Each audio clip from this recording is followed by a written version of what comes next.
ولقد آتينا لقمان الحكمة أن اشكر لله ومن يشكر فإنما يشكر لنفسه ومن كفر فإن الله غني حميد وإذ قال لقمان لابنه وهو يعظه يا بني لا تشرك بالله إن الشرك لظلم عظيم.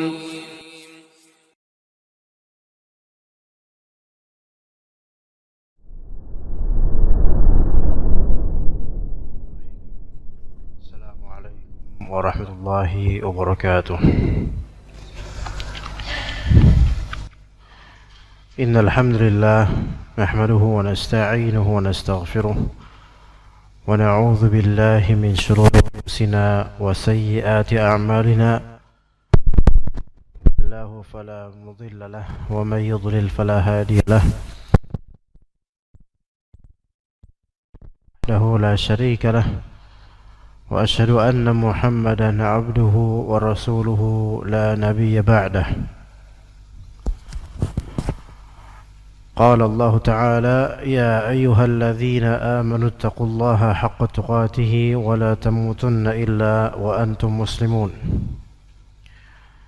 يا أيها الناس اتقوا ربكم الذي خلقكم من نفس واحدة وخلق منها زوجها وبث منهما رجالا كثيرا ونساء واتقوا الله الذي تساءلون به والأرحام إن الله كان عليكم رقيبا. يا أيها الذين آمنوا اتقوا الله وقولوا قولا سديدا يصلح لكم أعمالكم ويغفر لكم ذنوبكم ومن يطع الله ورسوله فقد فاز فوزا عظيما. فإن أصدق الحديث كتاب الله وخير الهدي هدي محمد صلى الله عليه وسلم وشر الأمور محدثاتها وكل محدثة بدعة وكل بدعة ضلالة وكل ضلالة في النار. Amma ba'd. Para ummahat sekalian dan bapak sekalian, rahimani wa rahimakumullahu jami'a. Di antara kasus yang terjadi di sebagian keluarga di tengah masyarakat muslimin adalah pernikahan beda agama. Pernikahan beda agama kadang terutama terjadi di kalangan tokoh atau artis yang mereka tidak mempedulikan syariat Allah Azza wa Jalla. Lebih-lebih di luar negeri atau di negeri-negeri barat yang muslimah mungkin menikah dengan orang kafir atau sebaliknya. Maka Islam mengatur tentang masalah ini, pernikahan beda agama. Walau sebagian dari orang liberal dan sekuler itu mempermasalahkan hukum fikih berkaitan dengan pernikahan beda agama.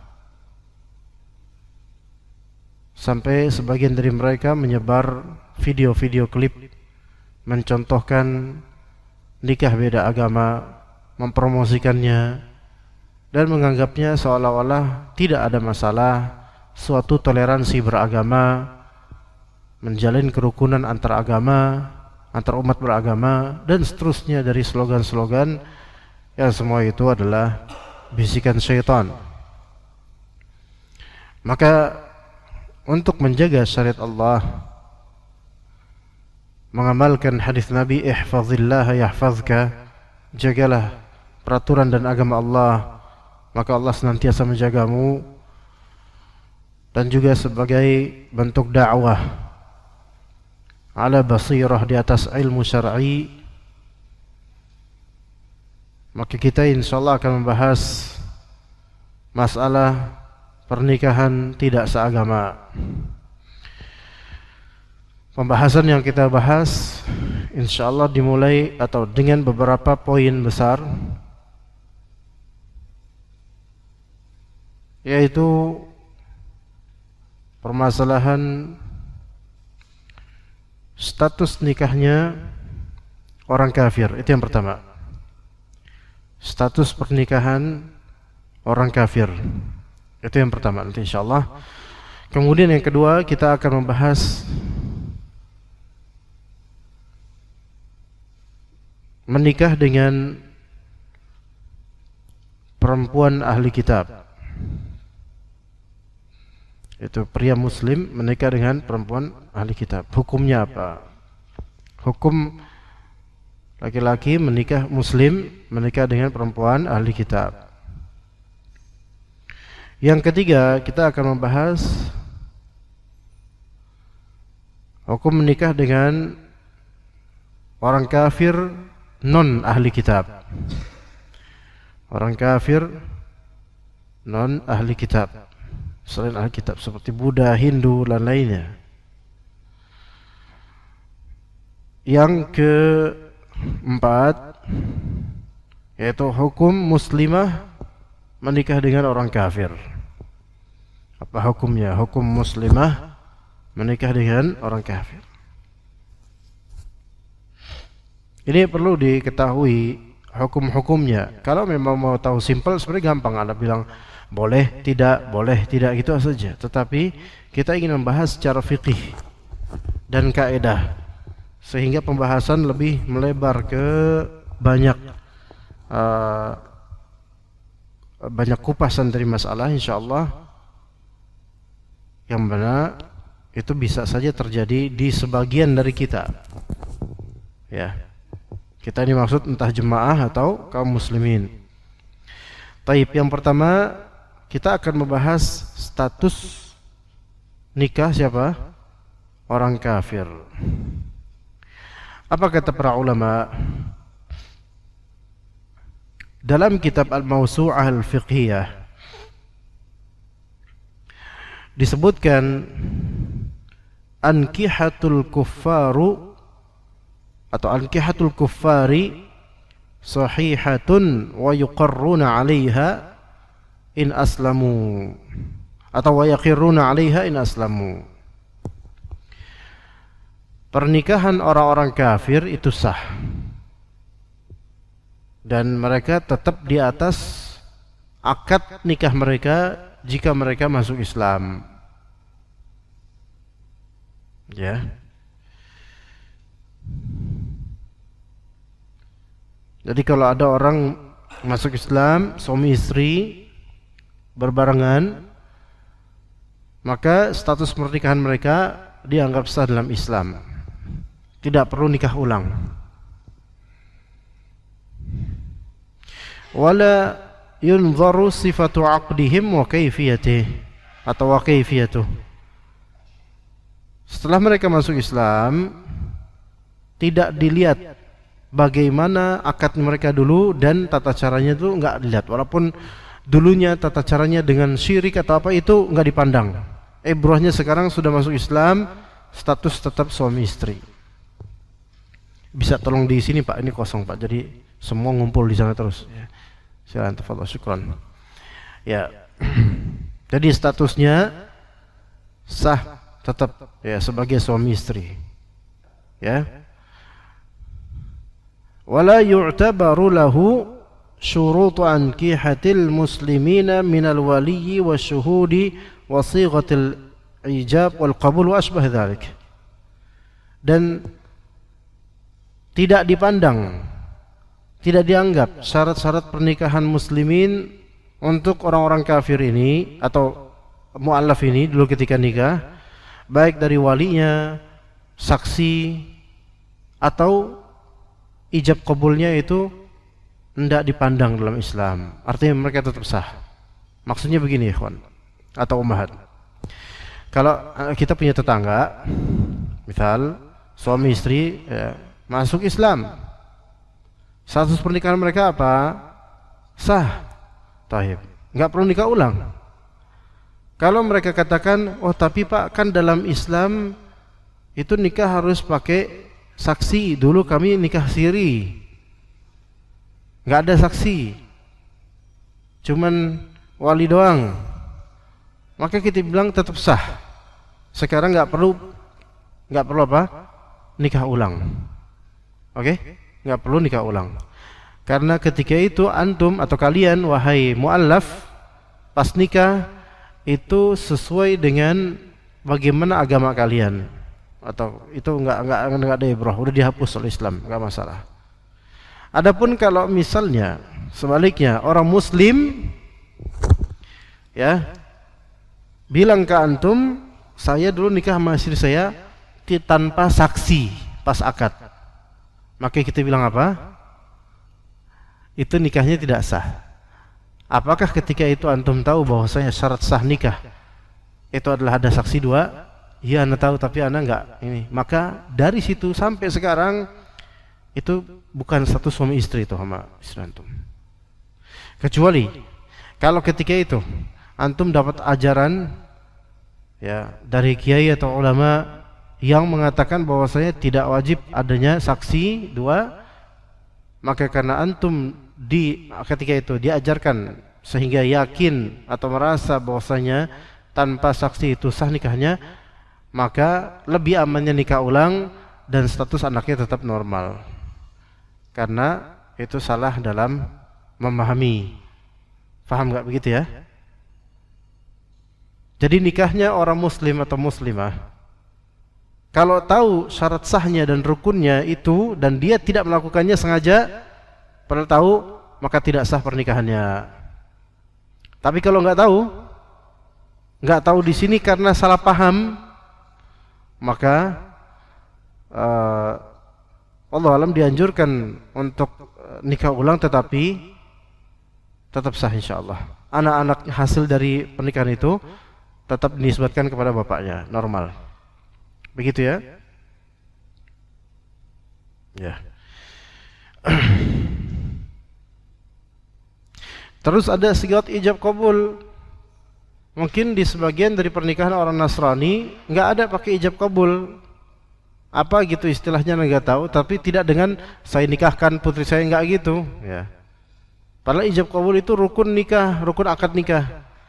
Maka kalau tetangga itu bilang, tapi waktu itu nggak ada ijab qabul, waktu itu cuma pernyataan doang dari pendeta misalnya gitu, maka apa hukumnya status pernikahan mereka? Tetap sah sampai sekarang. Ini supaya peringanan untuk orang-orang yang baru masuk Islam. Karena kalau dibatilkan, ternyata Islam repot juga ya. Istri saya bukan istri saya lagi gitu.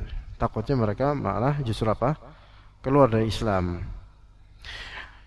Maka kata Ibnu Abdul Bar, ajma'al ulama'u ala anna az-zawjaini idza aslama fil hali ma'an anna lahumal maqam ala nikahihima ma lam yakun bainahuma nasab wal arda.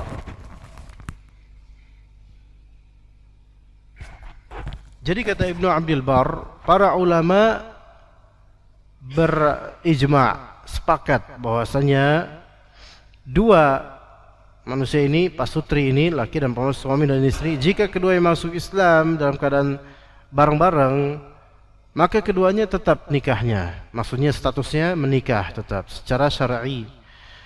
Selama dikecualikan tidak ada padanya hubungan satu nasab kemahroman atau radha' persusuan ya. Kalau ada hubungan nasab kemahroman, maka apa? Difasakh nikahnya. Iya. Difasakh itu apa artinya? Dipisah, bukan cerai. Dipisah dan selamanya tidak bisa menikah lagi. Itu kalau ada hubungan kemahroman, walaupun orang kafir. Atau yang kedua ada radha', hubungan persusuan. Karena yang seperti ini udah abadi gitu loh, nggak boleh saling menikah. Hubungan persusuan, saudara sepersusuan. Misal tetangga antum bilang mereka dulunya kafir, suami istri, dan punya anak satu atau dua, punya anak lah pokoknya. Oke. nikah, mereka suami istri kemudian bilang ke antum, kami ini menikah padahal ini ponakan saya, misal ponakan mahram bukan? Mahram bukan ponakan? Pak, Bu? Ayo, mahram atau bukan ponakan? Mahram. Berarti nggak boleh nikahi. Ini ponakan saya misalnya. Ini istri saya adalah ponakan saya. Berarti dia omnya gitu kan. Dan ini keduanya sudah masuk Islam dan sudah punya anak dari hasil menikah. Apa gimana kira-kira? Apa yang dilakukan dalam Islam? Maka harus terjadi apa? Fasakhu aqdin nikah. Yaitu membatalkan akad nikah walaupun nikahnya udah 10 tahun. Jadi mereka ini bisa, nggak boleh bersatu.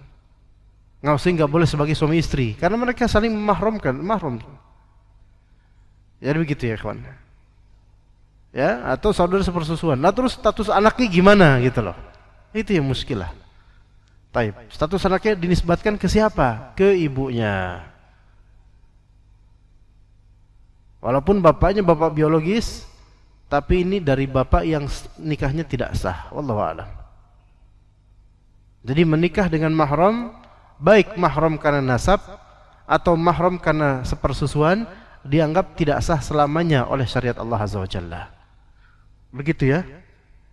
Begitu juga kalau misalnya seorang suami istri muslim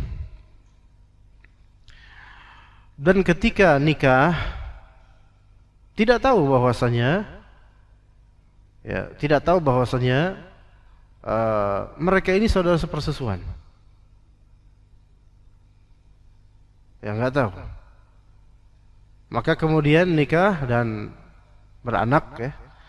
Nah, baru kemudian terdeteksi berapa tahun kemudian mereka ini saudara sepersusuan, maka harus dipisah. Ya, dan wallahu alam pendapat yang saya saat ini pegang, anaknya ini lebih dinisbatkan kepada ibunya, bukan karena anak zina, bukan. Tapi karena anak biologis namun pernikahannya tidak benar, tidak syar'i. Selamanya tidak syar'i pernikahan itu, yang seperti itu. Oke? Nah, jadi kalau orang kafir ternyata dia masuk Islam, maka asalnya adalah pernikahan mereka dianggap sah kecuali jika suami dan istri ini ada hubungan nasab kemahraman atau ada hubungan persusuan.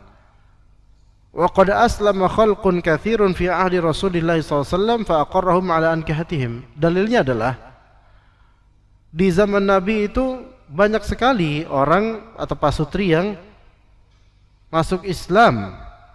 Banyak di zaman Nabi SAW. Dan Nabi SAW tetap mengikrarkan, tetap menetapkan pernikahan mereka. Itu kan pada ngumpul di situ Pak, jadinya semua bererot di situ. Ini masih kosong, fadhol. Ayo Pak, fadhol Pak. Nanti akan datang lagi numpuk semua di situ jadi. Kasihan. Nah, di sini kan enak. Jadi anak nengoknya juga enak, Pak. Nah, Nabi SAW tetap mengikrarkan, membiarkan itu nikah mereka, status pernikahan mereka. Walam yas'alhum Rasulullah sallallahu alaihi wasallam an syurutin nikahi wala kaifiyati. Nabi SAW tidak menanyakan kepada mereka syarat-syarat nikahnya dan bagaimana caranya dulu nikah. Enggak. Udah, lanjut aja. Begitu. Ya. Wa hadza amrun 'urifa bitawatur. Ya, ini sesuatu yang sudah dikenal di zaman Nabi, betapa banyaknya orang atau sahabat yang seperti itu dulunya. Ya. Jadi ingat di sini, tapi ada beberapa yang tidak sah pernikahannya. Tadi yang pertama tadi, kalau misalnya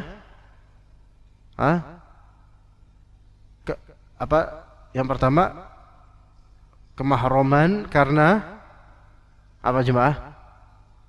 Yang enggak sah nikahnya.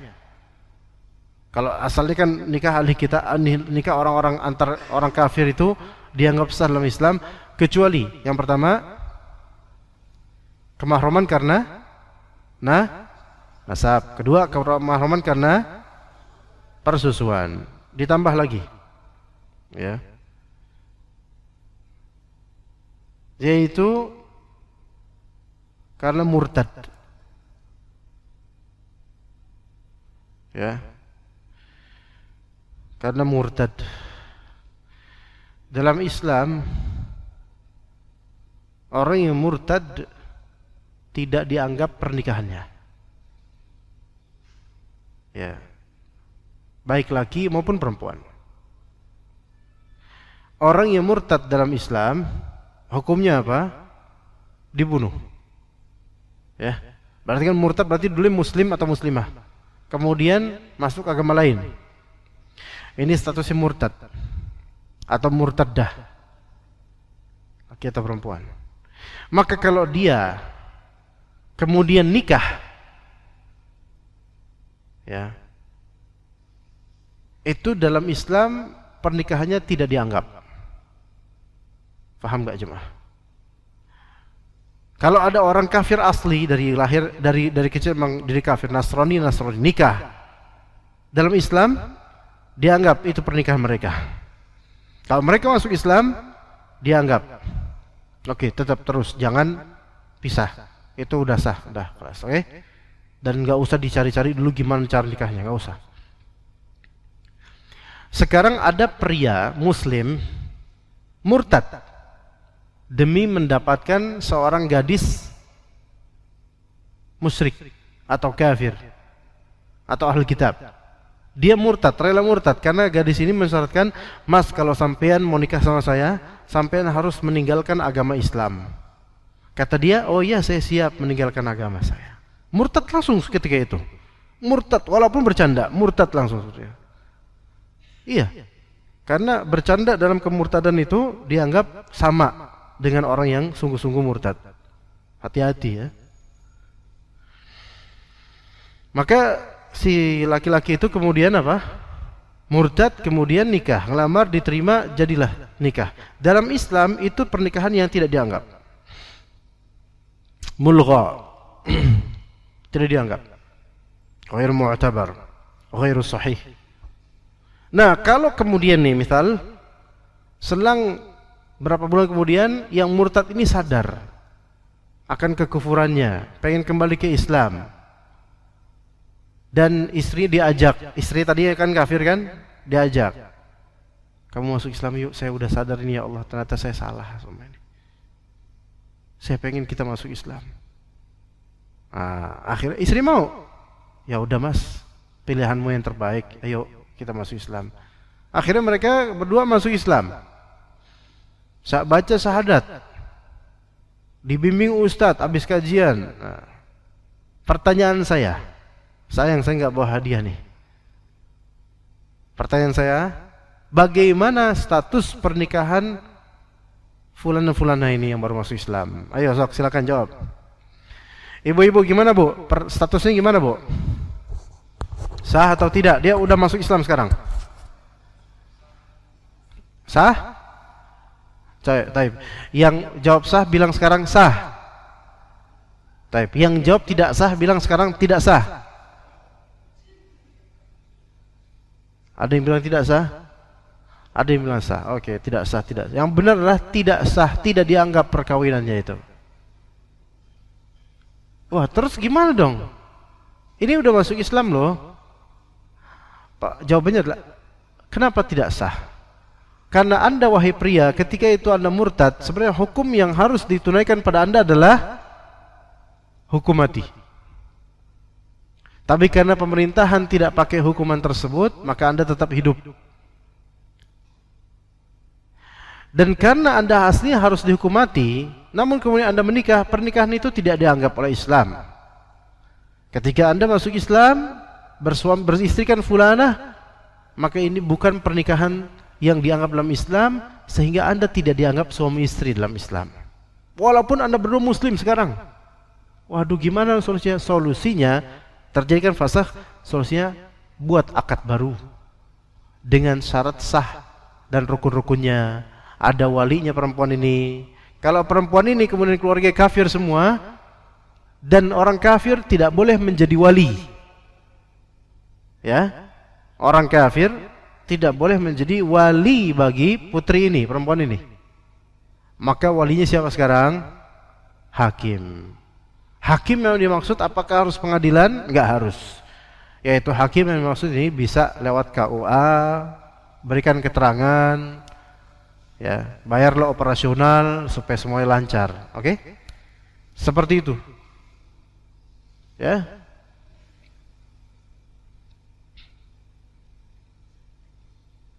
Ya, laki-laki menikah dengan seorang perempuan. Jadi ada orang tuh murtad demi apa? Demi lawan jenis, demi menikah. Na'udzubillah min dzalik.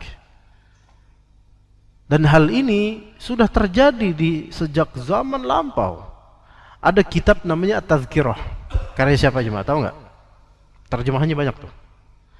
Kitab namanya At-Tadhkirah karya Imam Al-Qurtubi rahimahullah. Di kitab itu diceritakan ada seorang muadzin, mungkin antum pernah dengar ceritanya. Seorang muadzin, tukang azan harian di suatu masjid yang dulu nggak ada speaker. Azan itu biasanya di atap masjid, di atas, supaya kena angin terus tersebar suaranya. Itu azan dulu. Maka ketika dia azan, setelah selesai azan, dia melihat ada seorang gadis lewat dekat masjid dan dia kepincut dengan kecantikan gadis itu.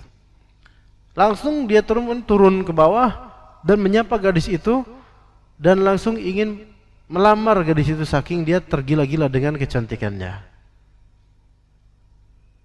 Ya. Ya, al-muhim cerita berikutnya kata si gadis itu, aku tidak mungkin menikah sama kamu karena kamu muslim, aku Nasrani. Maka aku syaratkan kalau kamu mau nikah sama aku dan keluargaku juga nggak bakal terima kalau kamu muslim, yaitu kamu harus keluar dari agamamu menuju agama kami. Maka na'udzubillah min dzalik, si muadzin ini baru azan loh tadi. Langsung dia kemudian mengikrarkan kemurtadannya. Saya keluar dari agama saya masuk ke agama kamu. Maka dibawalah oleh si gadis pria ini ke rumah si gadis ini. Yang di rumahnya itu ada orang tuanya, keluarganya, ya. Itu demi. Dan ini tadinya sholat loh, ngajak orang sholat dengan azan. Tadinya azan, ngajak orang sholat dengan azan. Namun murtad seketika dalam beberapa waktu berikutnya gitu loh, belum sempat sholat gitu. Maka si calon mertua itu, bapaknya gadis ini, kemudian minta si pemuda ini, bisakah engkau naik tangga ini untuk ngambil barang di atas? Tolong kami. Maka dia pun siap pak, namanya kan calon mantu ya. Terus siap-siap aja, ntar kalau udah jadi mantu, nah beda ya. Maka naiklah dia ke atas. Qadarullah pas naik ke atas seperti entah salah nanjak nanjak tangga atau gimana, jatuhlah dia ke lantai dan mati seketika dalam keadaan apa? Murtad, na'udzubillah min dzalik. Bisa seperti itu orang. Bisa seperti itu. Jadi gara-gara apa? Gara-gara perempuan, gara-gara laki-laki, gara-gara lawan jenis. Seseorang bisa mengorbankan agamanya demi mendapatkan makhluk ini, yang padahal belum tentu benar orangnya. Ya. Taib. Jadi seperti itu. Jadi orang murtad itu tidak dianggap. Ya, tidak dianggap.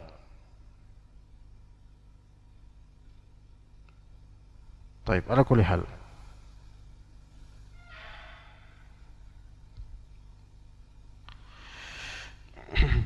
Bagaimana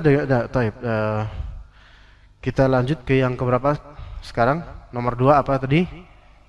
Menikah dengan ahli kitab, yaitu laki-laki muslim menikah dengan ahli kitab. Kasus yang pertama berarti udah ya, garis besar pertama, yaitu pernikahan antara orang kafir. Ketika mereka masuk Islam, maka dianggap, kecuali apa tadi? Satu, kalau mereka memiliki kemahroman dari segi nasab, atau kedua, mereka memiliki kemahroman dari segi apa? Persusuan. Itu permanen itu. Mau kafir ke mau muslim itu sama semua hukumnya dalam Islam. Tidak sah nikahnya. Yang ketiga, karena murtad. Maka ketika masuk Islam, pernikahan tidak dianggap. Oke? Baik, bagaimana dengan menikah dengan perempuan ahli kitab? Sebenarnya ini masalah khilafiyah. Masalah khilafiyah. Kita bahas dulu ahlu kitab itu siapa. Ya.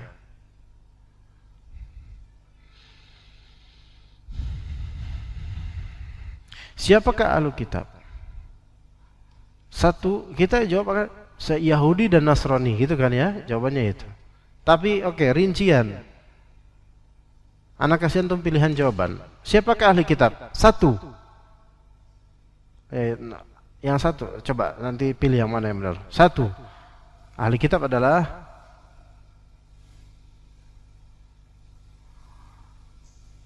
orang-orang Bani Israel dari kalangan Yahudi dan Nasrani. Itu yang pertama. Ini bukan definisi ya, maksudnya ini nanti akan ana suruh minta antum untuk milih salah satu yang benar. Enggak semuanya benar, enggak. Pilih, apakah ahli kitab adalah satu Bani Israel dari kalangan Yahudi dan Nasrani? Itu satu. Atau dua, siapapun yang beragama Yahudi atau Nasrani dari ras mana. Yang pertama benar mereka ahli kitab, tetapi tidak sebatas mereka. Kalau ahli kitab adalah Bani Israel saja, ya berarti orang Israel sekarang gitu. Sekarang kan Kristen banyak, ya.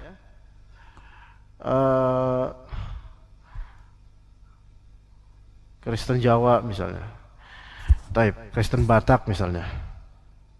Mereka Bani Israel bukan? Mental mungkin iya, tapi Bani Israel bukan secara nasab. Tidak. Ya. Maka ada sebagian ulama yang mengatakan, ada beberapa ulama yang mengatakan sekarang tidak mungkin untuk menikah dengan ahli kitab karena sekarang keturunan Bani Israel itu semakin sedikit. Yang ada blasteran atau gimana, atau enggak dilacak lah. Maka tapi ini pernyataan yang tidak tepat. Karena ibrah dalam ahli kitab di sini adalah pengikut Yahudi dan Nasara tanpa melihat ras dan suku mereka. Gitu ya. Maka berlakulah pembahasan ini untuk orang muslim kalau nikah sama orang Nasrani yang ada di Indonesia. Asli Jawa, ngomongnya bahasa Jawa. Asli Batak, ngomongnya bahasa Batak. Atau asli manapun ngomongnya bahasa itu. Indonesia. Enggak ada Bani Israelnya sama sekali dari segi nasab. Maka apa hukumnya? Para ulama memiliki 3 pendapat berbeda. Pendapat mereka, sebenarnya tadi ahli kitab sudah tahu, perempuan ahli kitab itu adalah perempuan non kafir harbi dari kalangan ahli kitab. Saya ulangi. Perempuan yang dimaksud di sini dalam hukum di sini adalah perempuan ahli kitab adalah perempuan non harbi dari kalangan Yahudi atau Nasrani. Apa maksudnya perempuan non harbi? Ketahuilah bahwasanya orang kafir itu terbagi menjadi 3 macam dari segi kemasyarakatan dan status sosialnya. Ada 3 macam. Pertama, kafir dhimmi namanya. Ada yang namanya kafir dhimmi. Yang kedua, kafir musta'min. Yang ketiga, kafir harbi. Nanti ada jelasin. Bismillah.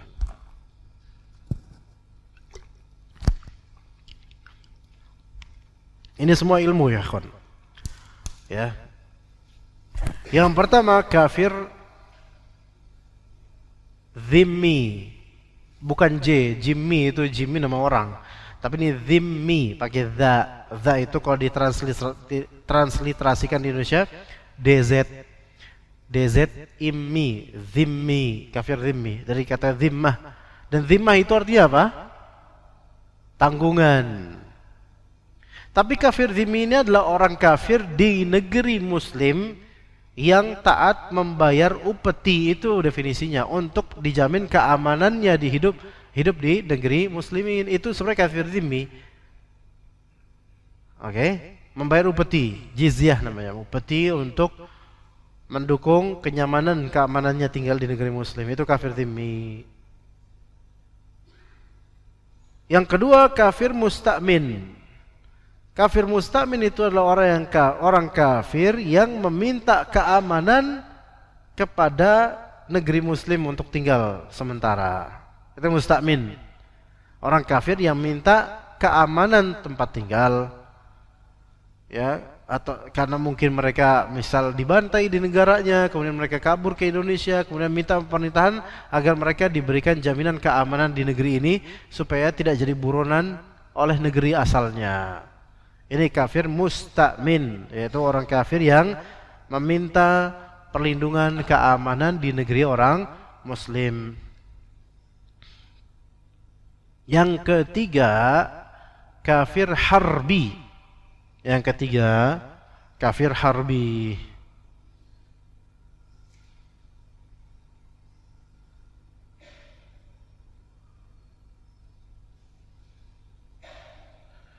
Apa itu kafir harbi? Yaitu orang kafir yang memerangi muslimin baik dengan lisan, tulisan, terlebih pedang. Orang kafir yang memerangi muslimin baik dengan lisan, tulisan maupun atau terlebih dengan pedang, dan itu asalnya memerangi kaum muslimin dengan pedang, maksudnya yaitu dengan peralatan. Ya, contohnya adalah para pasukan Israel, itu mereka kafir harbi. Tapi ada juga kafir harbi yang menyerang muslimin dengan lisan, menghina agama kita dengan lisan, itu termasuk kafir harbi dia. Harbi dari segi sifat. Harb itu perang artinya. Harb itu perang. Nah, sekarang teman-teman ikhwan akhwat sekalian, orang kafir di negeri kita ini masuk ke yang mana? Yang pertama, misal kafir apa tadi? Zimmi, berarti dia bayar upeti untuk jamin keamanan. Apakah di negeri ini berlaku itu? Khusus orang kafir itu mereka bayar jizyah, upeti untuk dijamin keamanan mereka. Sama kita juga bayar pajak, bayar apa, sama sebenarnya kan? Maka kafir zimmi ini enggak masuk kan? Enggak masuk. Kafir musta'min. Apakah orang-orang kafir di negeri ini mereka tuh datang dari laut mana atau dari daerah mana kemudian minta perlindungan di negeri ini? Enggak juga. Banyak mereka orang pribumi. Masuk enggak ini berarti? Enggak masuk. Kafir harbi, enggak, mereka enggak memerangi kita. Biasa aja. Mereka menjalani ibadah mereka, kita jalani ibadah kita. Akur, normal. Nah, sekarang ada enggak orang kafir, perempuan kafir yang bisa kita nikahi di Indonesia ini? Kalau 3 ini enggak terpenuhi. Bisa enggak? Bisa. Yaitu jenis kafir yang dikiaskan mirip dengan kafir zimmi. Bedanya ini tidak bayar upeti, tapi disamakan karena pemerintahannya tidak menerapkan apa yang semestinya. Pemerintah pengen berbuat sama antara kafir dengan muslim. Maka bisa, boleh, posibilitas boleh, insyaallah. Baik.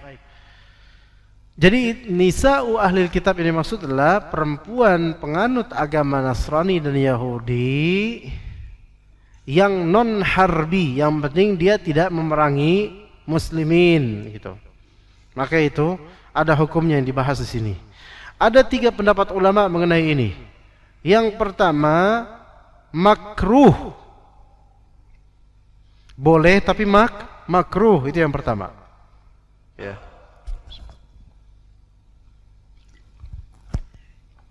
Anda nggak tahu kok, ngantuk banget ya, Pak. Pak, agak sinian Pak, sebagian mungkin sini Pak. Maksudnya nanti itu biar seimbang. Yang semangat dong Pak, biar Anda nggak ngantuk Pak. Ya, kalau perlu ada sebagian dari antum mungkin lompat-lompat biar kita semangat gitu ya. Ya. Atau apa karena anak kurang tidur mungkin ya? Anak boleh tidur nggak? Kalau jemaah tidur tafadhol, kalau ustadz tidur janganlah ya. Terus gimana kajiannya? Baik, kafir apa tadi? Afan. Jadi yang penting kafir non harbi, tidak menyerang secara lisan, tulisan maupun pedang. Oke?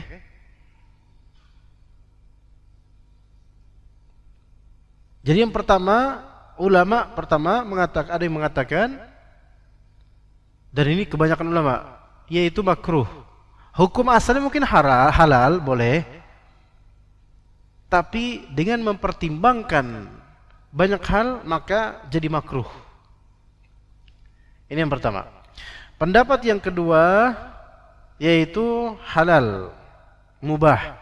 Beda ya. Ada keserupaan dengan yang makruh, cuman yang mengatakan ini makruh itu ada pertimbangan gitu loh. Ada pertimbangan, bukan sebatas boleh atau tidaknya saja. Boleh sih iya, tetapi makruh. Yang ketiga, haram. Jadi ulama beda pendapat. Tapi tidak ada satupun ulama yang mengatakan dianjurkan. Nggak ada. Karena menikah dengan ahli kitab, perempuan ahli kitab, not recommended. Di Indonesia pula, yang mana muslimun, muslimat, banyak sekali. Wallah, banyak sekali. Mungkin anda pernah cerita ya ikhwan, anda pernah isi kajian di suatu kajian biro jodoh di daerah Depok. Mungkin sebagian dari antum tahu. Atau kalau nggak tahu juga nggak perlu tahu lah. Ya, lagi pula anda nggak ngerasa antum lagi nyari jodoh, jadi nggak perlu tahu. Ya, itu anda belum pernah, baru sekali itu doang ngisi kajian biro jodoh. Ya. Dan anda nggak tahu harus ngapain isi kajian biro jodoh. Apakah yang datang itu rata-rata orang cari jodoh? Iya, ternyata. Setelah antum kajian nanti akan ada proses ta'aruf akbar. Nah, ta'aruf akbar, masya Allah. Orang biasanya tabligh akbar, ini ta'aruf akbar. Dan memang benar akbar.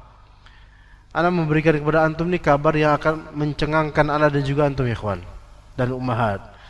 Nah, kemudian ana isi kajian yaitu tentang membahas hadis perempuan dinikahi karena 4 hal, ya, hadis yang udah pernah kita bahas di sini.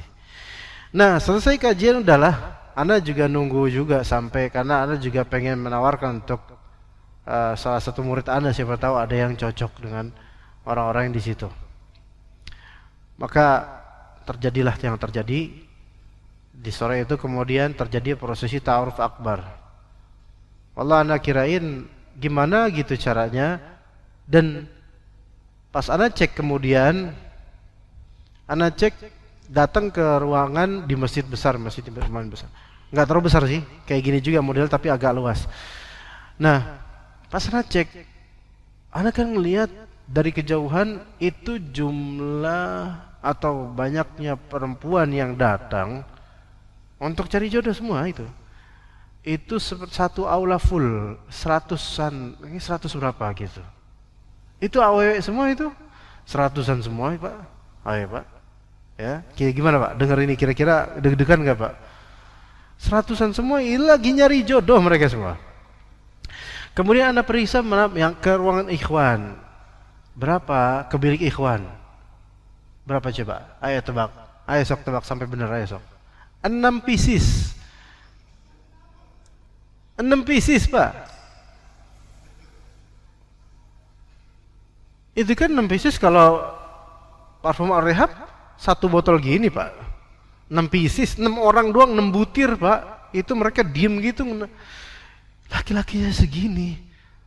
Anda pengen nambah, Anda juga ikutan, nggak mau Anda. Kata mereka, jangan ikutan Zat, kalau antum ikutan juga semuanya milih antum, nanti voting antum. Wah, ini nggak mau juga, serem nanti ketemu yang ngadi-ngadi kan nggak enak nanti. Nah, 6 pieces. Itu pun 6 pieces, 2 itu udah bangkotan Pak. Maksudnya bangkotan udah tua, udah, maksudnya siapakah yang mau denganku untuk mengakhiri sisa hidup gitu loh maksudnya. Iya. Masya Allah. Akhirnya tungguin murid ana. Ya al-muhim lah. Itu baru satu case. Yang mana kata beliau, ini insya Allah tiap bulan akan ada ta'aruf akbar seperti ini dan beda-beda orangnya. Dan rata-rata perempuan segini yang datang dan laki-laki itu beberapa ranting doang yang datang. Itu pun mereka dalam keadaan lemah. Ada yang nggak tahu apa-apa datang itu, nggak ngerti ngaji, nggak ngerti apa datang cari jodoh loh, laki-laki ya. Masya Allah. Ini satu case dan ini wallahi nyata, anak ngalami sendiri sampai ya Allah, ini zaman. Memang laki-laki memang rata-rata nggak mau ikutan seperti itu, benar sih. Tapi di sini udah mewakili apa yang terjadi di lapangan, benar. Kalau antum misalnya ke kantor-kantor yang bergedung-gedung itu, cari di situ, sensus sendiri dapat. Pria banyakan udah menikah karena mereka nyari nafkah. Yang perempuan antum cari yang masih single karena belum nikah sama sekali banyak. Dan yang janda banyak. Tuh. Ayo Pak. Maksudnya ayo kita berpikir bagaimana ke depannya kaum muslimin gitu maksudnya, bukan ayo ini. Atau udah mikir macam-macam, Pak. Ya. Ini bukan hal yang harus kita takut terjadi. Insya Allah Allah jaga kaum muslimin dan muslimat. Tapi benar kata Nabi SAW, di akhir zaman nanti bisa satu laki-laki itu mengayomi 50 perempuan. Mengayomi bukan arti menikahi ya. Memayungi gitu loh. Mengayomi 50 perempuan. Saking apa? Kuantitas perempuan banyak. Ini bukan berarti kalau bagi orang yang halu ini, wah enak dong nanti kita ente ngomong kayak gitu. Ntar kalau udah ngayomin 50 perempuan tahu rasa. Ini nih, Masya Allah. Oke, waktu habis kayaknya nih. Waktu habis. Begitu. Anak aja ngelihat kayak gitu Pak. 6 butir pria dengan 100 lebih makhluk halus. Itu anak aja pusing lihatnya Pak. Astagfirullahaladzim, kok bisa gini? Syuf lihat. Ya. Apa kaitannya dengan kajian kita? Kaitannya adalah memang menikah dengan ahli kitab imma mubah, imma makruh. Sah nikahnya selama bukan harbi, perempuan ahli kitab ini.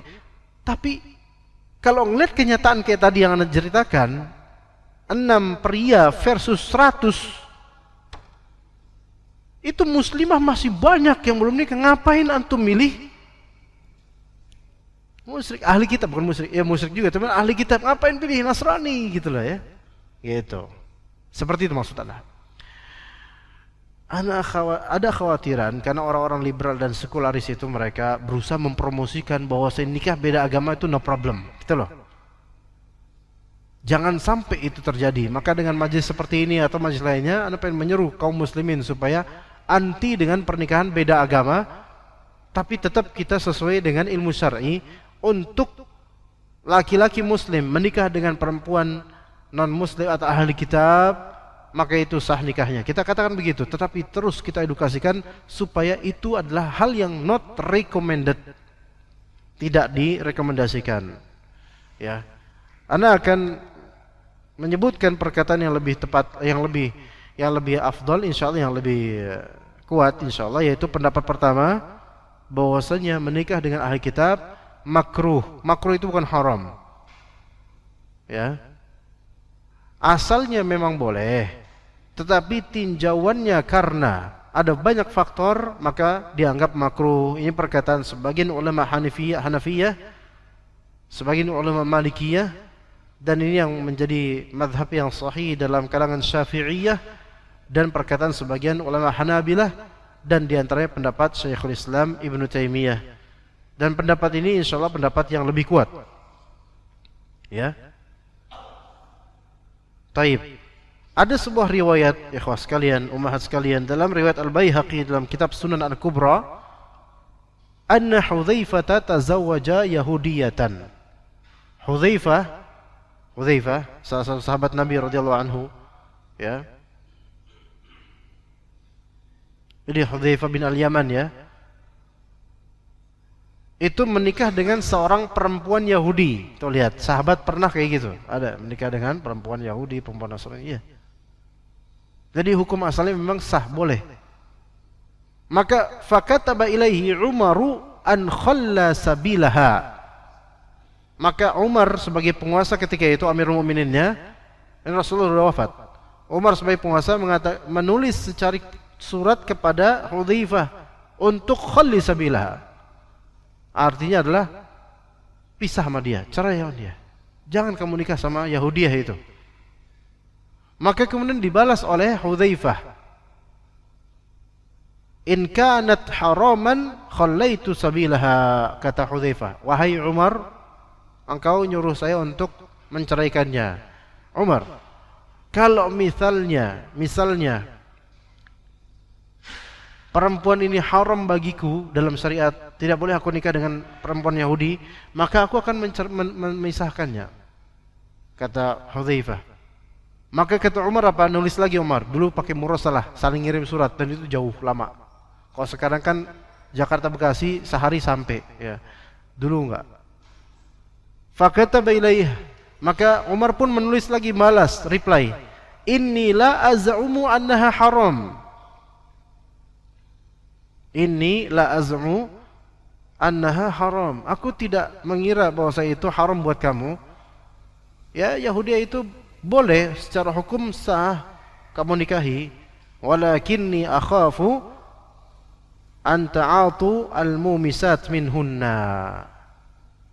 Tapi aku khawatir kalian itu malah justru bertemu atau menikah dengan mumisat, pelacur atau pezina di antara mereka.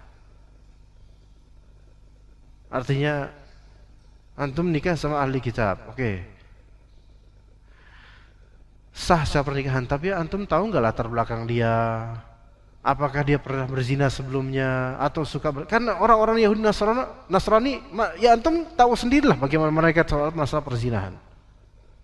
Dan itu apakah nggak berefek pada karakter istri? Berefek sekali. Jadi ada madarat. Ya, ada madarat di balik sahnya nikah tersebut. Jangankan ahli kitab, jemaah. Antum ketika sudah punya putri atau antum punya anak putra, kemudian dia mau nikah sama sesama muslim, tapi antum tahu pekerjaan dia itu misal bartender, perempuan bartender tuh.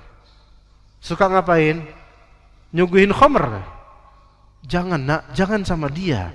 Dia perempuan yang sering ketemu laki-laki, dia perempuan yang sering nyuguhin khamr, jangan sama dia. Apakah tetap anak ini? Enggak apa-apa pi, kayak yang penting kan sah dalam Islam. Sah sih sah mungkin, sah memang sah, tetapi ini ada madarat. Boleh jadi sah namun haram. Betapa adanya suatu akad sah tapi haram. Iya. Ada akad yang sah tapi haram. Sok, silakan. Ayo, apa? Selain yang tadi Anda contohkan. Akad jual beli sah atau akad nikah sah tapi haram. Ada tuh, Pak. Yang bisa jawab, Anda pulang. Ayo. Sah. Haram tapi sah. Dilarang dalam Islam, tapi kalau dilakukan ya udah dianggap dalam Islam dianggap sah. Ayo sok. Ayo Pak. Bu.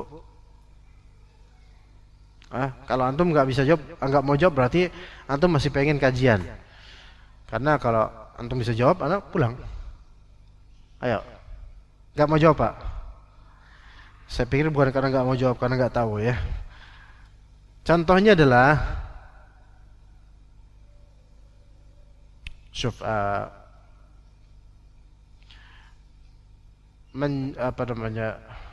menjual di atas pembelian orang lain, paham gak?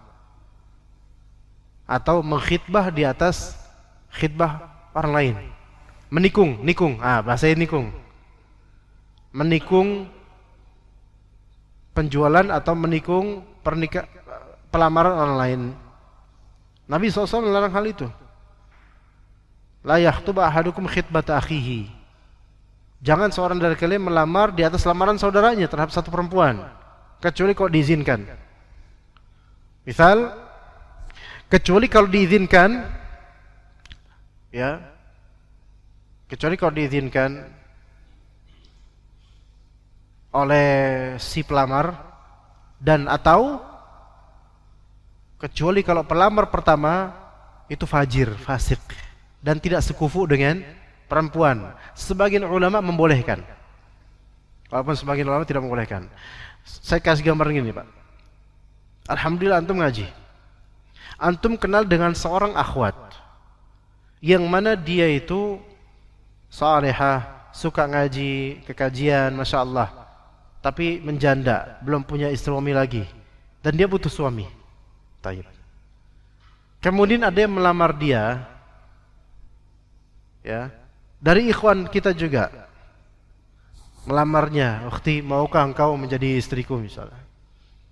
Kata akhwat tersebut, "Insyaallah, akhi." Oke? Mendengar itu, antum terbakar. Kenapa harus dia? Langsung antum datangi rumahnya. "Afwan ukhti,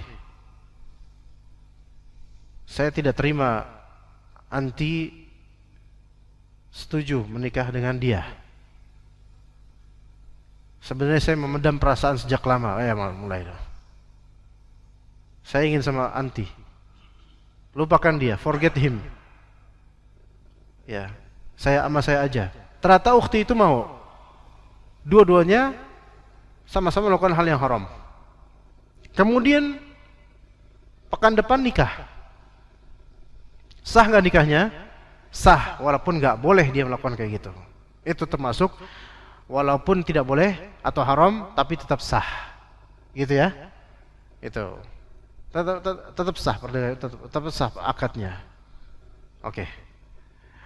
Nah, menikah dengan ahli kitab, perempuan ahli kitab, mungkin secara akad sah, tapi secara hukum itu bisa beda.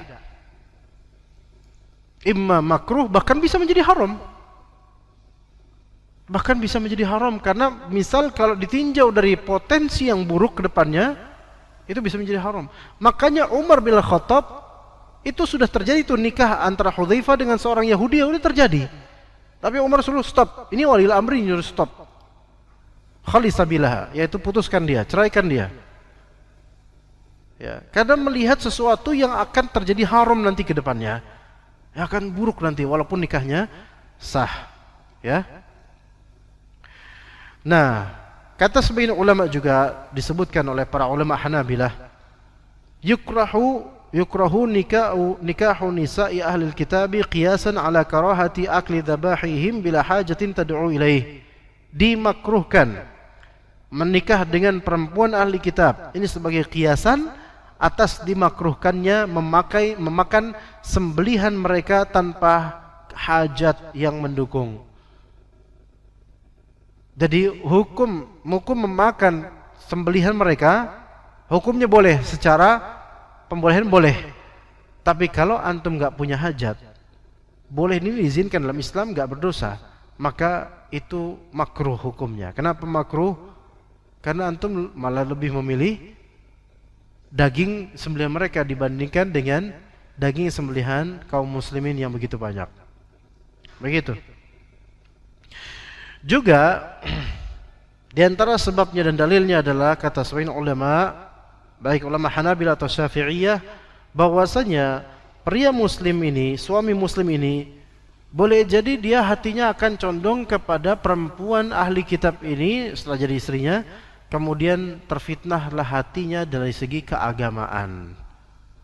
Dan boleh jadi nanti ketika sudah punya anak, maka anak tersebut malah lebih condong ke agama ibunya, agama istri bapaknya, agama ibunya. Ini yang lebih berat.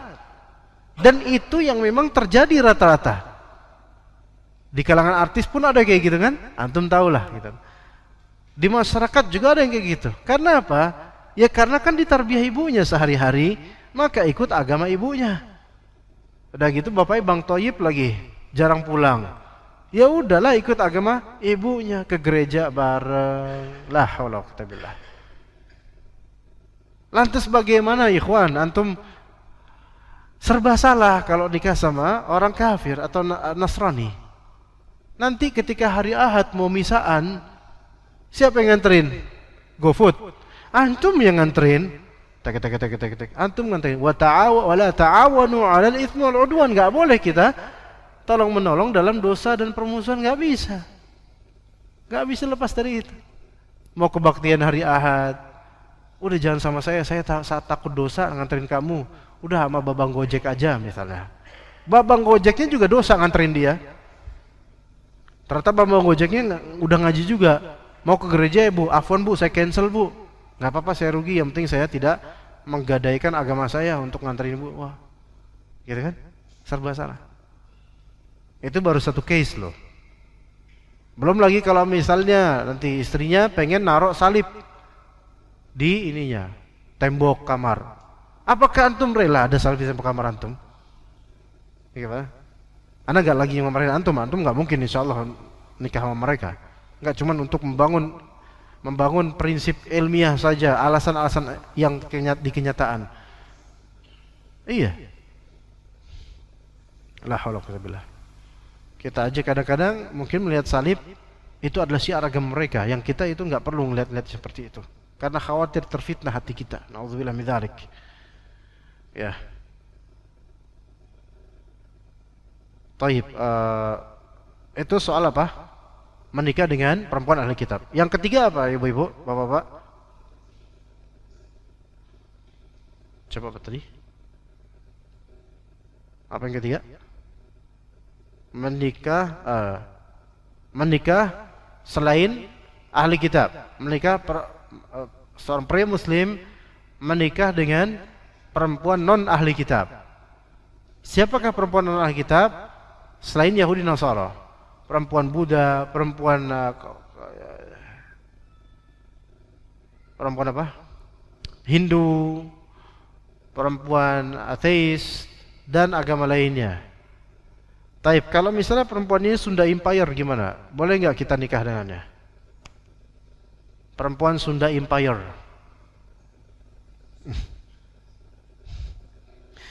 Atau perempuan kejawen. Apa di Sunda itu yang lilitan apa? Hah? Sunda Wiwitan, lilitan lagi. Lilitan ari-ari ya. Sunda Wiwitan. Apa hukumnya menikah dengan orang yang beragama tradisionalis? Dan mereka kalau punya KTP Islam. Kejawen pun begitu, punya KTP Islam. Apa hukum menikah dengan mereka? Hukum menikah dengan mereka jangan hanya melihat dari status nama Sunda Wiwitan atau Kejawen atau apalah nama-nama agama itu tradisionalis. Tapi lihat dari apakah mereka memang meyakini dan mempraktekkan agama tersebut atau tidak. Kalau ternyata memang mempraktekkan kejawen yang mana misal di situ banyak terjadi syirik akbar, maka haram untuk menikah dengan perempuan seperti itu. Haram. Kejawen atau Sunda Wiwitan. Tapi kalau misalnya itu hanya sebatas label saja, mungkin orang tuanya yang kayak gitu, tapi anaknya nih gadis nih enggak kayak gitu, dia Islam normal, maka kita boleh menikah dengannya. Namun untuk menjadi wali harus ditinjau siapa yang benar Islamnya. Karena nggak boleh kita berwalikan atau perempuan berwalikan orang kafir, nggak boleh, atau orang musyrik nggak boleh, atau orang fajir fasik nggak boleh. Itu dalam mazhab Hanbali. Ya. Nah, jadi kalau misalnya seorang gadis kita atau seorang perempuan kita pengen nikah dengannya dan dia bilang, "Maaf Mas, bapak saya masih kejawen." Maka ibrohnya itu bukan di bapaknya. Ibrohnya di dia. Kamu kejawen enggak? Ya, saya cuma keturunan tapi secara praktek Islam saya sholat waktu normal. Oh ya udah, kamu muslimah, boleh nikah. Ya seperti itu ya ikhwan. Adapun kalau selain dari agama Nasrani dan Yahudi maka enggak boleh. Enggak boleh seseorang nikah dengan perempuan-perempuan itu. Apakah itu terjadi? Terjadi, banyak di India terutama. Banyak di India. Ya, dan gak memikirkan konsekuensinya dan memikirkan hukumnya. Oke, terus yang keempat apa? Ini terakhir, jika ada yang punya pertanyaan ibu-ibu ya, itu nanti silakan di kertas ya. Muslimah menikah dengan orang kafir, apa hukumnya? Apa hukumnya, Bu? Pak, jelas haram. Haram walaupun pria kafir ini dari kalangan ahli kitab, maka muslimah haram nikah dengan mereka. Di surat Al-Baqarah 221. Wala tunkihul musyrikina hatta yu'minu. Wala 'abdun mu'minun khairum min musyrikin walau a'jabakum. Ulaika yad'una ila an-nar. Ya. Ini ayat ini umum. Jangan kalian menikahkan perempuan dengan musyrikin, dengan orang-orang luar Islam, ya. Dan ini merupakan ijma' ulama, kesepakatan ulama seluruhnya akan haramnya perempuan muslimah nikah dengan laki-laki kafir.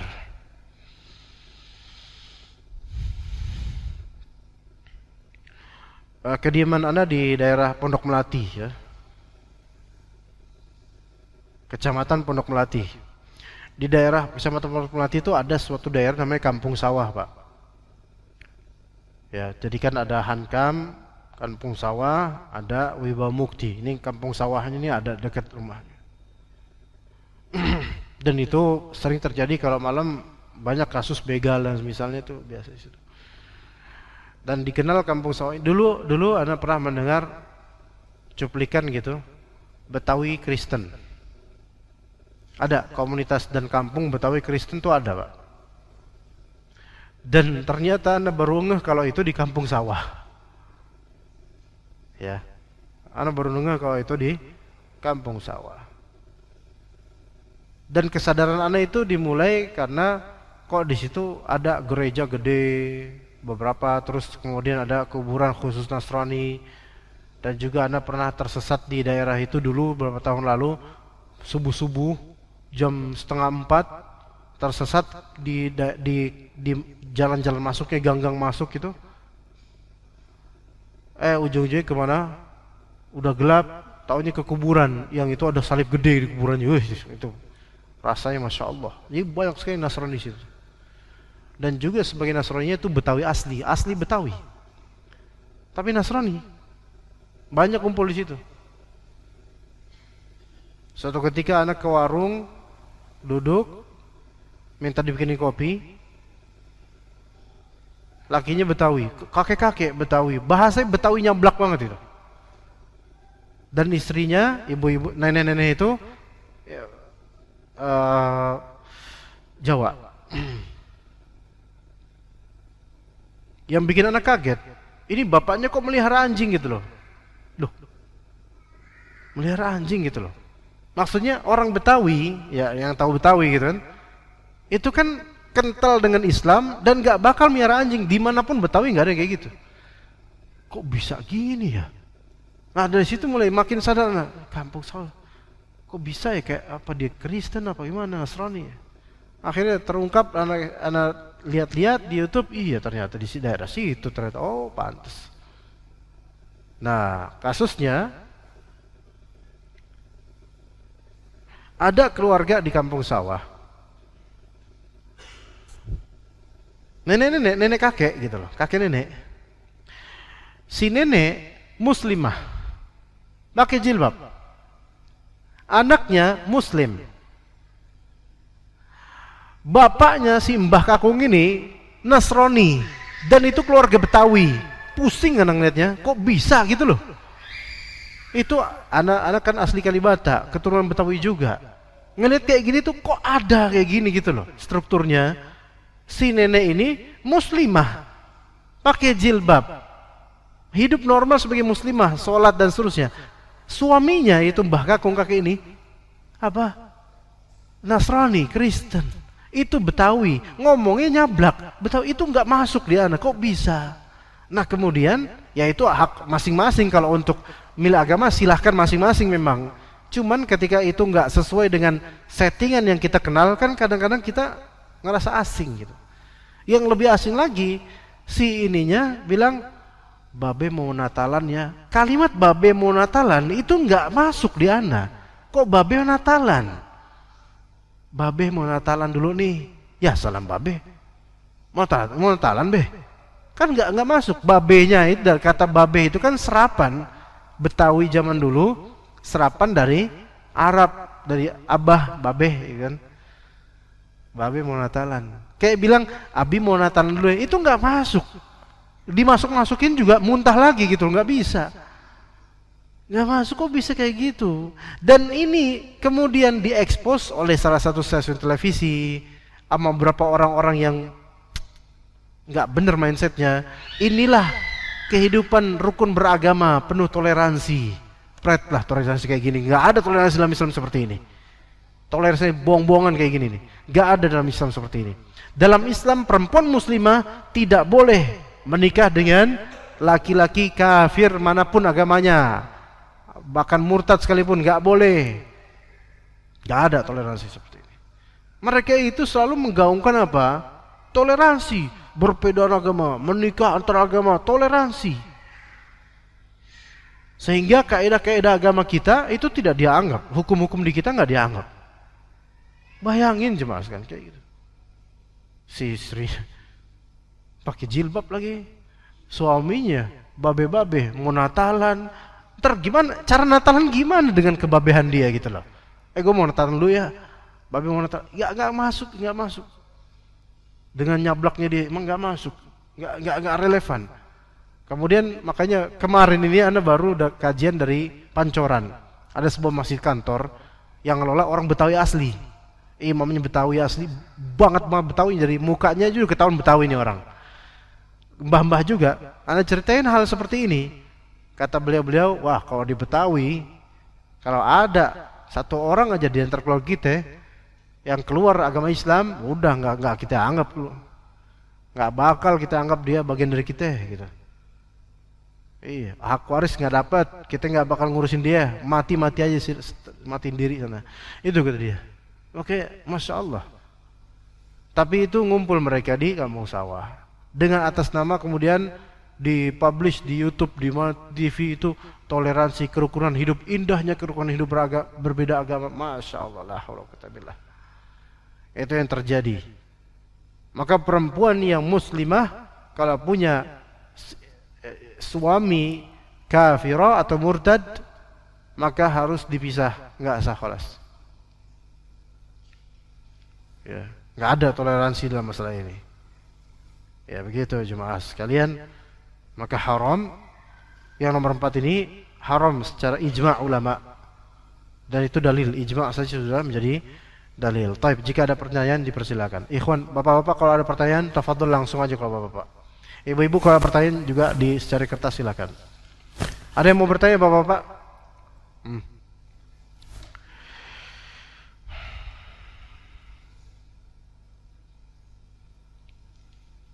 Assalamualaikum, afwan Ustadz, izin bertanya di luar tema. Ada seorang akhwat sudah bersuami, chatting dengan seorang guru yang sudah beristri, bagaimana hukumnya? Ya kalau seperlunya nggak masalah. Apakah ini termasuk akhlak buruk? Mohon nasihatnya. Taib, kalau seperti ini tidak masalah. Kalau memang dia ada kebutuhan untuk bertanya, konsultasi dan hal lainnya, maka nggak dipermasalahkan. Taib. Syukran jazakumullah khairan. Jazakallah khairan wa yak jazakallah khairan. Sebenarnya ada juga permasalahan yang belum dibahas di sini. Karena tadi yang ketinggalan dari ayat di surat Al-Mujadilah ayat 22, yang mana dulu juga ana tuh berpikir panjang tentang pertentangan antara kok dibolehkan menikah dengan ahli kitab, perempuan ahli kitab. Ya. Dibolehkannya laki-laki muslim untuk menikah dengan perempuan ahli kitab, padahal ada ayat jelas di surat Al-Mujadilah 22 la tajidu qauman yu'minuna billahi wal yawmil akhir yuwaduna man haddallaha wa rasulah. Ya, engkau tidak menemukan suatu kaum yang beriman kepada Allah dan hari akhir yang mana mereka itu saling mencintai atau mereka itu mencintai orang-orang yang melampaui Allah dan Rasulnya, orang kafir. Jadi di ayat ini itu ada larangan mencintai orang-orang kafir gitu loh. Tapi di perkara lain, di masalah lain boleh dan sah menikah dengan perempuan ahli kitab, kan kafir gitu loh. Itu seperti ketika itu ana memikirkan terus, kok bisa gitu loh, apa seperti nggak nyambung kayak, karena pikiran anak pribadi ketika itu. Karena kan kita ini dilarang mencintai orang-orang kafir, tapi kok boleh beristri kan orang kafir dari kalangan ahli kitab, Yahudi Nasrani. Kan ini kan seperti mutanaqid, ta'arud, itu bertentangan satu sama lain. Itulah yang membuat sebagian ulama menjama' antara hadis-hadis, bahwa menjama' antara dalil. Ada dalil pembolehan dan ada dalil larangan untuk menyayangi. Maka digabungkan, maka hukum menjadi makruh. Maka wallahu alam, hukumnya memang diizinkan untuk sahnya nikah, tapi ketika ada indikasi yang kuat untuk menjadikan makruh apalagi haram, maka hukumnya sesuai dengan itu.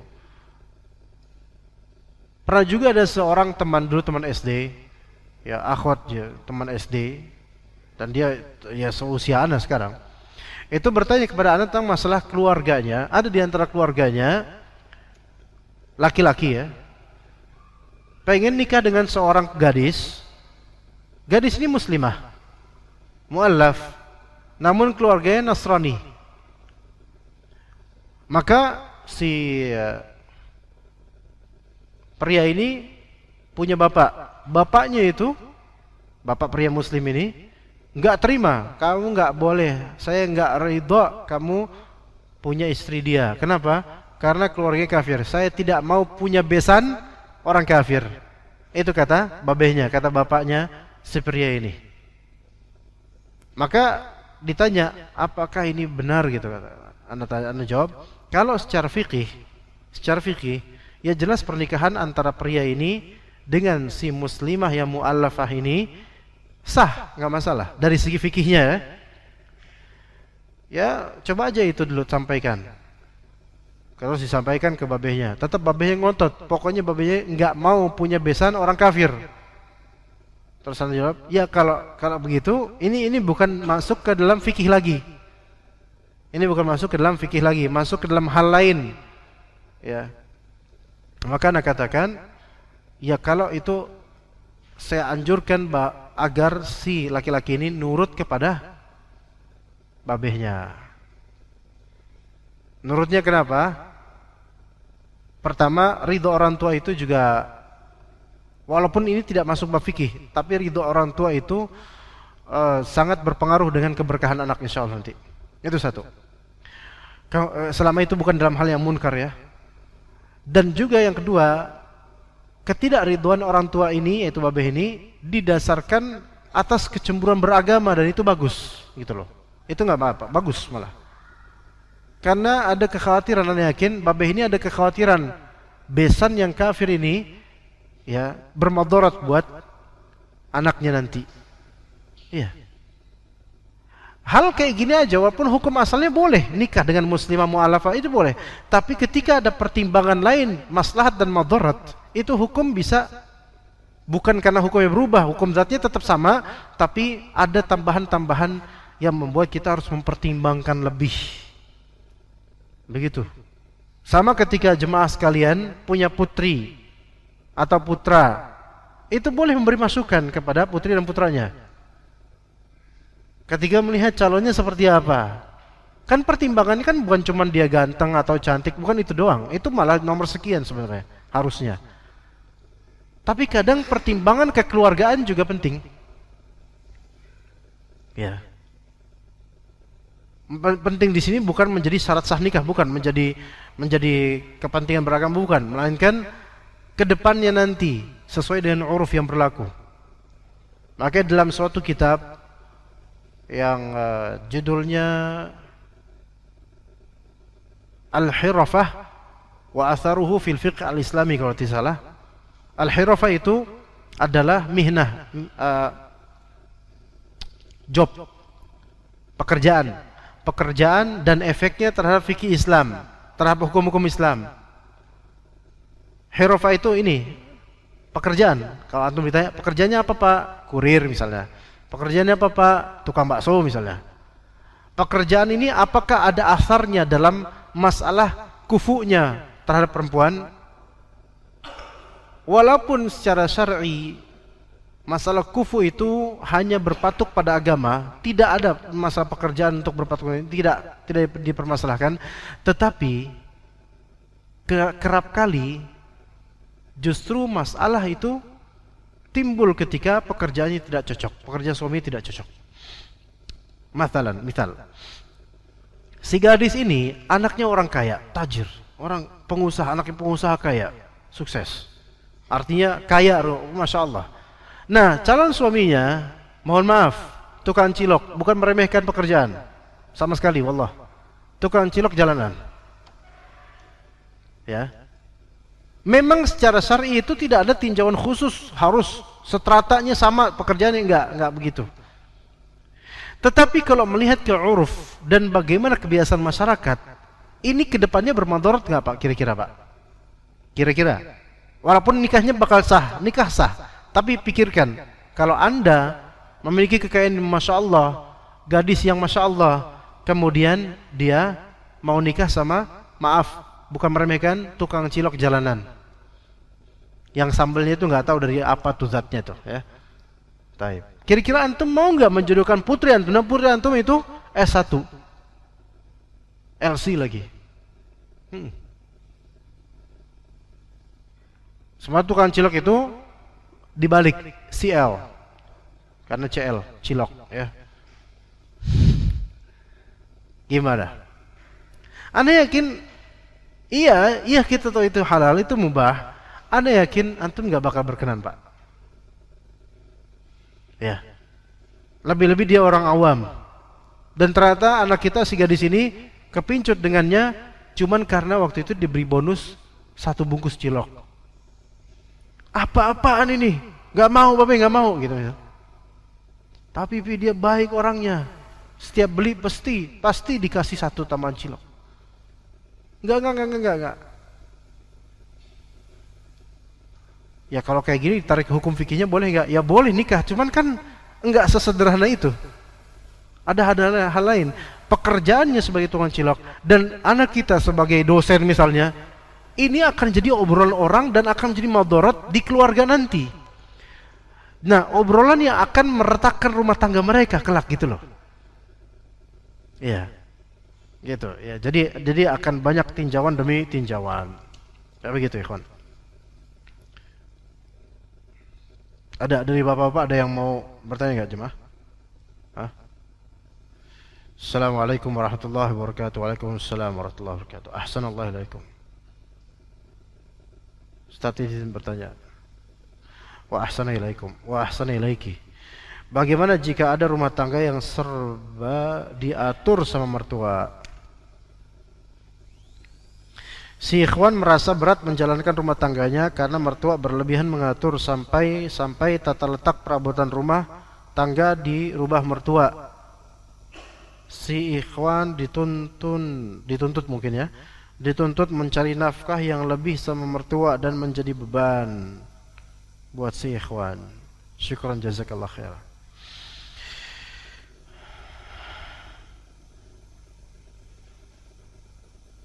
Di sini saya nggak tahu apakah mereka tinggal bersama atau gimana.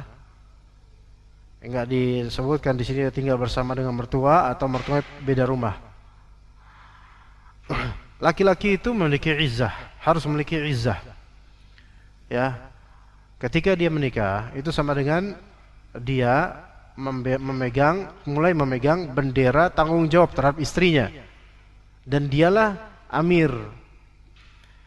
Makanya disebutkan ar-rijalu qawwamuna 'alan nisa. Ini biasanya mertua ini yang dimaksud ibu mertua biasanya. Kalau bapak mertua biasanya bodo amat. Anaknya mau gimana kek, jangan di sini, sana. Tapi ibu mertua yang biasanya itu agak sedikit banyak ya, sedikit banyak ikut campur urusan anak. Maka mungkin ini karakter yang didukung oleh kadang-kadang ibu mertua punya karakter yang seperti itu dan didukung oleh satu, hidup seatap serumah dengan mantunya. Itu satu di antara faktor.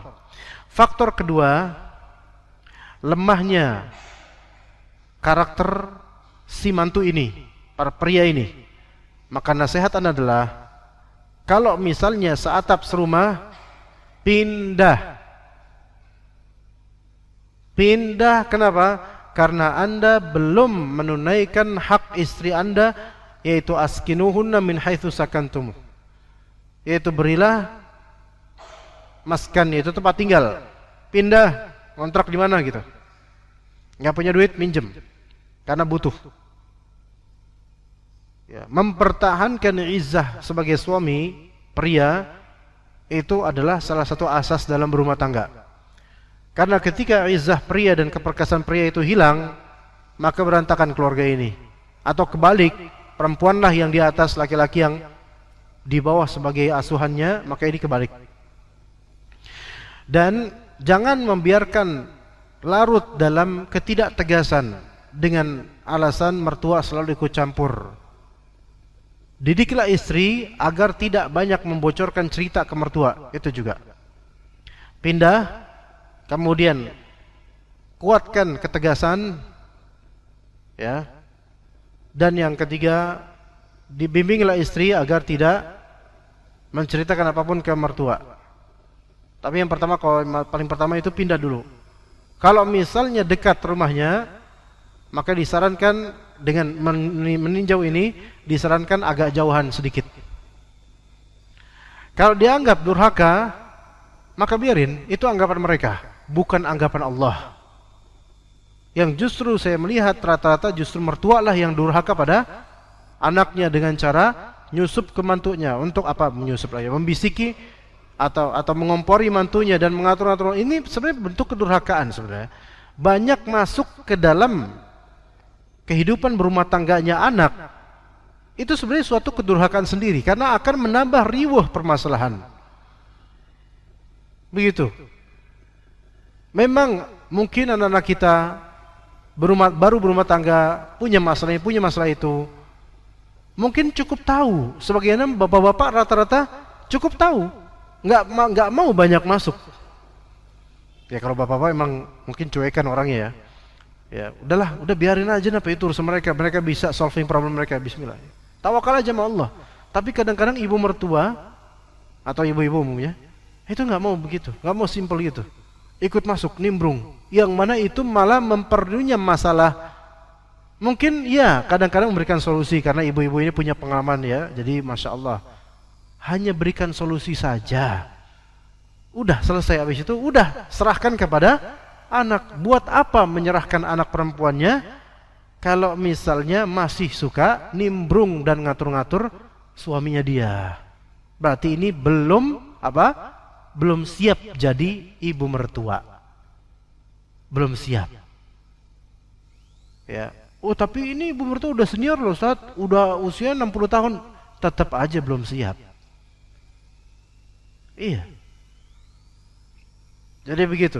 Betapa banyaknya rumah tangga yang hancur karena apa? Karena faktor ini. Ibu mertua yang ngatur-ngatur si ikhwan. Nah, si ikhwannya juga harus belajar punya mental yang kuat.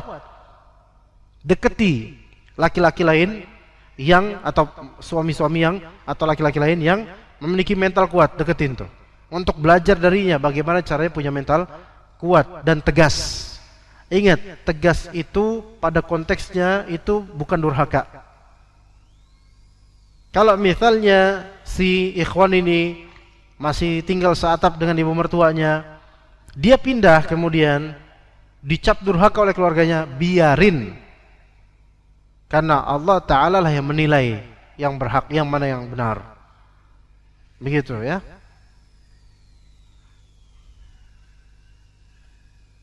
Ingat wahai ikhwan, wahai ini yang bertanya atau suaminya, bahwasanya rumah tangga ini nahkodanya dipegang oleh antum, ya maka jangan orang lain yang pegang gitu loh. Ya. Bismillahirrahmanirrahim. Izin bertanya Ustaz ya, apa hukumnya menjualkan atau jadi reseller sebuah produk di mana pemiliknya seorang non muslim? Tidak masalah selama satu, produk tersebut tidak haram dalam Islam, dan yang kedua mekanisme menjualkannya itu juga sesuai syarat Islam, maka selesai, nggak masalah. Syaratnya cuma dua, yaitu produknya tidak haram dan yang kedua mekanismenya tidak melanggar.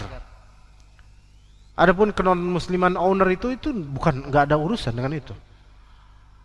Asalnya muamalah, asalnya jual beli itu halal, kecuali jika ada dalil yang mengharamkannya.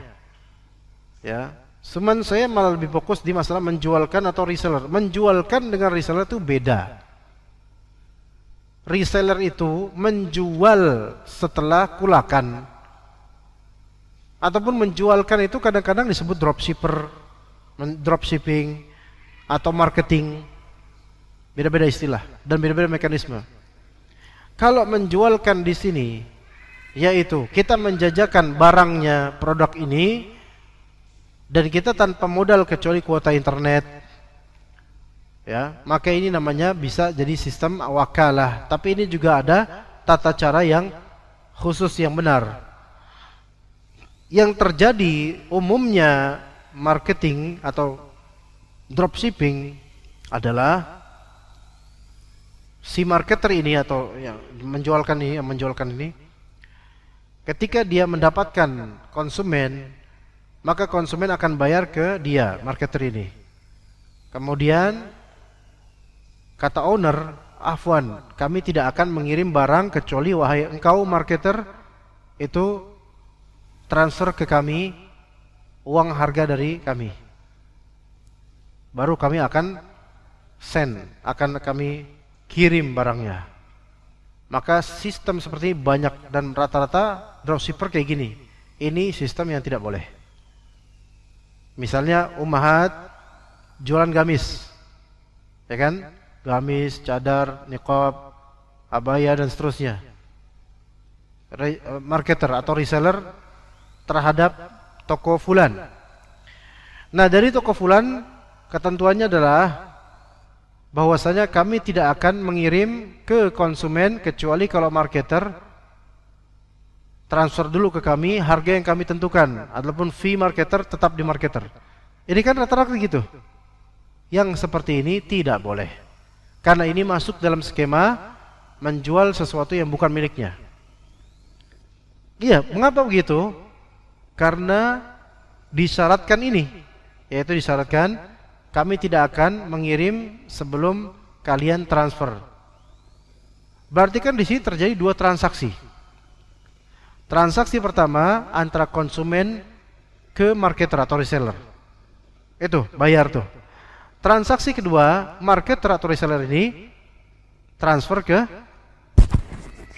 owner atau toko. Yang bermasalah di mananya sekarang? Yang bermasalahnya adalah marketer transfer ke toko atau owner sebelum barang dikirim. Ini sama juga dengan membeli. Sama juga dengan membeli. Kenapa baru sekarang belinya? Jualnya sebelumnya. Maka ini sama menjual barang yang belum dia beli. Ini artinya menjual barang yang belum dia punya. Dan ini haram. Dan ini haram. Lah terus skema yang benar gimana dalam fikih muamalah? Skema yang benar, skema wakalah. Skema wakalah. Skema wakalah itu gimana dalam konteks ini? Yaitu Anda sebagai marketer, wakil. Sebagai wakil ada dua cara. Cara pertama, ummahat nih sebagai reseller atau marketer atau dropshipper itu menjualkan, menampilkan di WhatsApp grup WhatsApp, status WhatsApp, daster, hijab, niqab dan seterusnya. Nah, itu cara pertama yang benar. Konsumen transfer langsung ke rekening siapa? Toko. transfer langsung ke rekening owner atau toko. Itu ongkir, kemudian masuk dalamnya harga dari toko, dan masuk dalamnya juga harga markup dari marketer. Jadi fee-nya marketer ini itu tersimpan di rekening toko. Nanti akan dibagi-bagi oleh toko pada waktunya, gitu. Itu boleh. Ya, maka Anda sebagai apa? Wakil. Sebagai wakil. Itu boleh. Ya, sistem wakalah. Atau dengan cara yaitu konsumen transfer ke rekening marketer. Kemudian marketer lapor ke owner, tolong ini ada orderan gini. Udah transfer ke saya. Oke, siap, langsung dikirim sama owner walaupun belum dibayar oleh marketer, dikirim sama owner. Dikirim. Nah, terus barulah kemudian marketer atau reseller ini membayar sejumlah dengan ongkir dan harga asli. Maka ini boleh. Ini skema wakalah yang benar. Maka wakalah ini ibaratnya Anda adalah karyawannya. Adapun skema yang salah tadi, harus transfer dulu baru kita, harus transfer dulu ke saya baru kita akan kirim. Maka ini bukan skema wakalah. Ini adalah skema yaitu bai'u ma laisa indak, yaitu engkau menjual apa yang tidak engkau miliki. Maka itu salah, engkau boleh.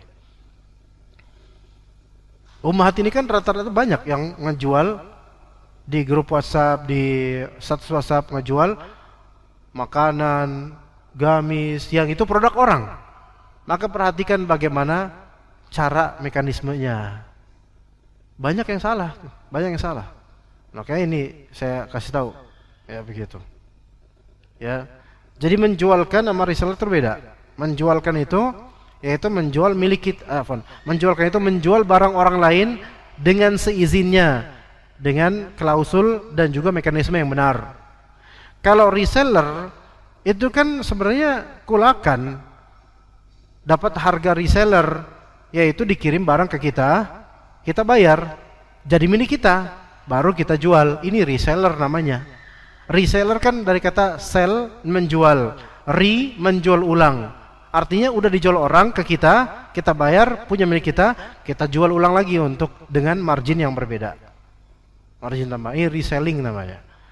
Nah, reseller ini juga banyak orang yang salah. Bahkan ikhwan atau akhwat juga banyak yang salah. Misal, kulakan apa? Jualan baju koko. Mesen di Tanah Abang. Online boleh.